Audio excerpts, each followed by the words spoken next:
जैसा कि हमने देखा था पिछली बार फेंग तियान को एक फ्री मोड मिला था जिसे फेंग तियान ने एक्सेप्ट कर लिया था और वह उसके हर अटैक से डॉज कर रहा था। तब वह लड़का बोलता है, तुमने मेरा हमला टाल दिया है, क्या बात, क्या तुम एक फ्री प्लेयर हो? ऐसा बोलते ही हमारा हीरो के ऊपर वह लड़का बार बार अटैक करता रहता है और हमारा हीरो फेंग तियान उसके हर अटैक से डॉज करता हुआ जाता रहता है और वह लड़का सोचता है यह तो बड़ी ही फास्ट है और यह मेरे हर अटैक से कैसे डॉज कर रहा है। हमारा हीरो उसके हर अटैक को डॉज कर रहा था। जैसे कि हमें पता है वह एक असैसिन है, इसीलिए वह छुप कर अटैक करता है। इसीलिए हमारा हीरो फेंग तियान एक झाड़ी में जाके छुप जाता है। तभी बाहर बैठे प्लेयरों में से रॉबिन कहता है कि सीसी तुम यह प्लेयर कहाँ से लाई हो जो कि एक फ्री मोड प्लेयर है, यह तो बहुत ही औसम है। सीसी बोलती है, मुझे नहीं पता था कि वह एक अच्छा खिलाड़ी है। सीसी अपने दिमाग में सोचती है कि आमतौर पर खिलाड़ी सेमी फ्री मोड का चयन करते हैं जिससे उन्हें आसान निर्णय के साथ गेम सिस्टम की सहायता मिलती है, लेकिन वास्तविक खिलाड़ियों को फुल फ्री मोड सक्रिय करने की हिम्मत होती है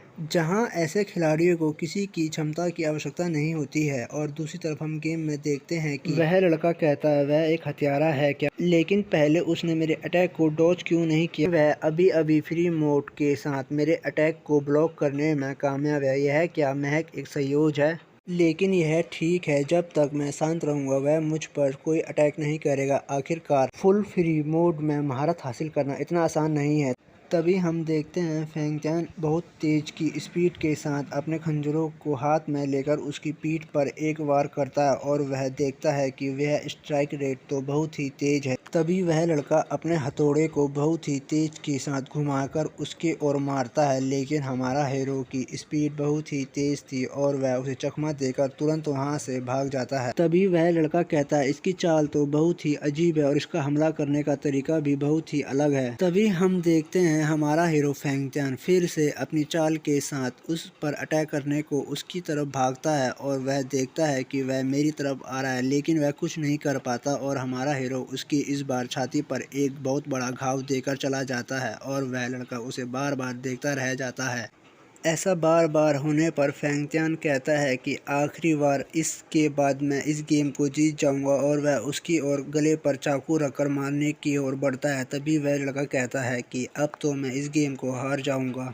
इससे बचने के लिए वह लड़का अपने हैमर को बहुत ही तेज से पकड़ता है और वह जोर से घुमाकर अपने हीरो फेंग तियान की तरफ देकर मारता है और वह बोलता है कि अब तो लगता है कि मैं इस गेम को जीत जाऊंगा। तभी हमें दिखाया जाता है कि स्क्रीन पर हमारा हीरो फेंग तियान उस गेम को हार जाता है और वह दोनों उस गेम से बाहर हो जाते हैं और गेम वहीं पर ख़त्म हो जाता है। और तब हम देखते हैं कि गेम विन इन लूस ही। तभी बाहर बैठे खिलाड़ियों में से एक खिलाड़ी कहता है, क्या हुआ, एक फुल फ्री मोड खिलाड़ी उससे हार गया क्या? तभी हमें दिखाया जाता है कि हमारा खिलाड़ी फेंग तियान किसी और जगह पर टेलीपोर्ट हो गया और वह उस गेम की ओर देखता है और वह कहता है जैसे मैंने उम्मीद की थी वैसे ही हुआ है, लेकिन जहाँ से मैं आया हूँ वहाँ से यह तो बिल्कुल ही अलग है। यहाँ मृत्यु वास्तविक मृत्यु के समान नहीं है। इसका मतलब यह है कि मैं यहाँ पर अपना अभ्यास कर सकता हूँ और बिगैर जोखिम के। तभी उसकी स्क्रीन पर आता है गेम से बाहर जाएं। फिर वह उस गेम से बाहर हो जाता है और तब वह अपना हेलमेट को निकालता है। तभी वह खांसता है और कहता है मैं तो इस गेम को हार गया हूँ। और तभी दूसरी तरफ रॉबिन कहता है कि तुमने तो बहुत ही कमाल कर दिया है, तुम इस गेम को लगभग जीत ही गए थे। और वह उसे लेकर सीसी की तरफ जाने लगता है और वह कहता है तुमने तो हम सब से बहुत अच्छा किया है, तुम तो एक बहुत ही अच्छे खिलाड़ी हो। वह लोग सीसी के पास पहुंच ही रहे थे, तभी पीछे से आवाज़ आती है, तुम ये गेम जीत सकते थे, तुमने मेरा गला क्यों नहीं काटा?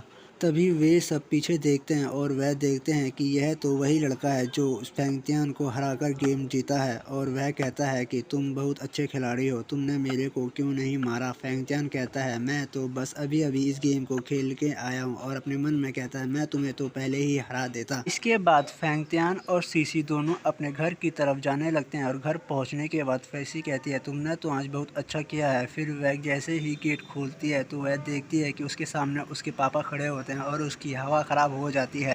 फिर उसके पापा बोलते हैं तुम उसे कहाँ ले गए थे? मैंने पूछा तुम उसे कहाँ ले गए? सीसी अपना मुंह चुराते हुए बोलती है कहीं नहीं, मैं उसे इधर उधर दिखाने ले गई थी ताकि वो यहाँ से परिचित हो जाए। ये बोलकर वह अपने कमरे में चली जाती है और दूसरी तरफ हम देखते हैं टैंगरेंग कहते हैं ठीक है।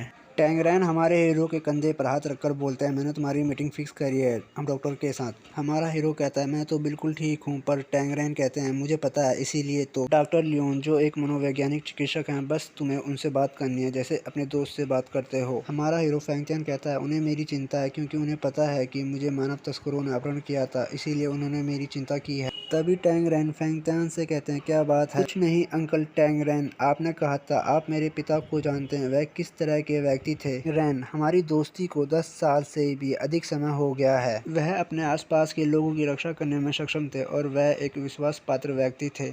लेकिन फेंग तियान, क्या लेकिन? कुछ नहीं टैंगरैन, एक बात और है, मैंने आपके परिवार के संबंधित सभी औपचारिकता को पूरा कर दिया है, तो इसीलिए आप कल से सीसी के समान क्लास में पढ़ेंगे।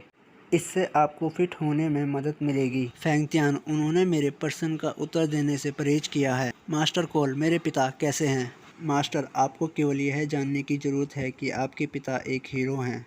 फेंग तियान कहता है, टैंगरैन मुझसे क्या छिपाने की कोशिश कर रहा है? मुझे ये नहीं भूलना चाहिए कि मेरा मिशन क्या है। इसी के साथ यह एपिसोड ख़त्म होता है।